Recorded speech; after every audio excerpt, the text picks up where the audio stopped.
नमस्कार मित्रांनो, जिल्हा न्यायालयाचा रिझल्ट लागलेल्या सगळ्यांचं खूप खूप शुभेच्छा. पण जिल्हा न्यायालयाचा ज्यांचा रिझल्ट गेलेला आहे, मुलाखतपर्यंत गेलेले असलेले विद्यार्थी भरपूर सारे आहेत, ज्यांचं अगदी थोड्या मार्कानं रिझल्ट गेलेला आहे. नाराज होऊ नका. माझ्या खूप जवळच्या व्यक्तींचे रिझल्ट मुलाखतीनंतर बाहेर पडलेले आहेत. त्यांनी मुलाखतीपर्यंत पोहोचणं आणि मुलाखतीतून बाहेर पडणं हे दुःख मी स्वतः पण समजू शकतो, कारण मी सुद्धा मुलाखतीतून बाहेर पडलेलो आहे. त्याच्यानंतर बऱ्याच विद्यार्थ्यांच्या डोळ्यामध्ये आसू आले असतील, पाणी आले असेल. एक खूप मोठी जी हे होती ते मात्र त्याच्यातून बाहेर नाही पडलं.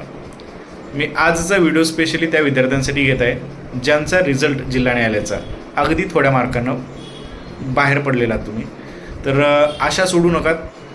पुढं आणखीन भरत्या येणार आहेत. जिल्हा न्यायालयाच्या जवळपास 11,000च्या वॅकन्सी येणार आहेत. या वॅकन्सीला आपण फोकस करूया. मी तुमच्यासोबत कायम असणार आहे. माझ्या खूप जवळच्या व्यक्तींचे रिझल्ट गेलेले आहेत आणि त्यांच्या डोळ्यातलं पाणी बघून मला जास्त त्रास व्हायला लागला आहे. ते शिपाई पदाचे रिझल्ट असतील किंवा क्लर्कचे असतील, स्टेनोचे असतील. तर यानंतर मात्र न्यायालय हे माझ्यासाठी सर्वात मोठं हब असेल. ज्या पद्धतीने मी जिल्हा न्यायालयाचे रिझल्ट आणलेले आहेत, शिपाई आणि लिपिक पदाचे तुम्ही पाहिले असतील सगळे, त्याच पद्धतीनं ज्यांचे मुलाखतीतून बाहेर पडलेले आहेत विद्यार्थी किंवा स्किल टेस्टमधून बाहेर पडलेले विद्यार्थी आहेत, त्या विद्यार्थ्यांनी माझ्या जास्तीत जास्त संपर्कात राहा. येणारी भरती, माझं शब्द आहे तुम्हाला, येणारी भरती ही मी तुम्हाला टॉपमध्ये आणण्यासाठी प्रयत्न करणार आहे.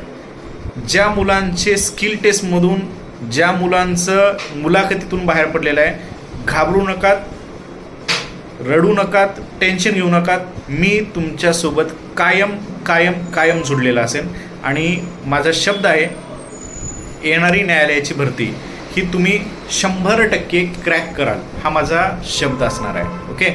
तर रिझल्ट गेलेल्या मुलांनी खचून जाऊ नका. मुलींनी पण एक लक्षात ठेवा, तुमच्यासोबत कायम मी आहे आणि जोपर्यंत तुमचं फायनल सिलेक्शन होत नाही तोपर्यंत मी तुम्हाला सोडणार पण नाही आहे. तुम्हाला मी त्या पदावरती नेऊन बसवणार आहे. ओके. तर भेटूयात लवकरच परत एखाद्या महत्त्वाच्या व्हिडिओमध्ये. अभ्यासाची जिद्द सोडू नका. आता सिलेक्शन घेतल्याशिवाय आपण थांबायचं नाही आहे. ओके. तर परत बोलूयात लाईव्हमध्ये. पण खूप वाईट वाटत होतं काही मुलांच्या आणि काही मुलींच्या डोळ्यातलं पाणी पाहून. त्या गोष्टीसाठी मी परत एकदा तुमच्यासोबत येणार आहे. ओके. चलो मित्रांनो, एवढंच बोलतो. परत भेटतो महत्त्वाच्या सेशनमध्ये. बाय.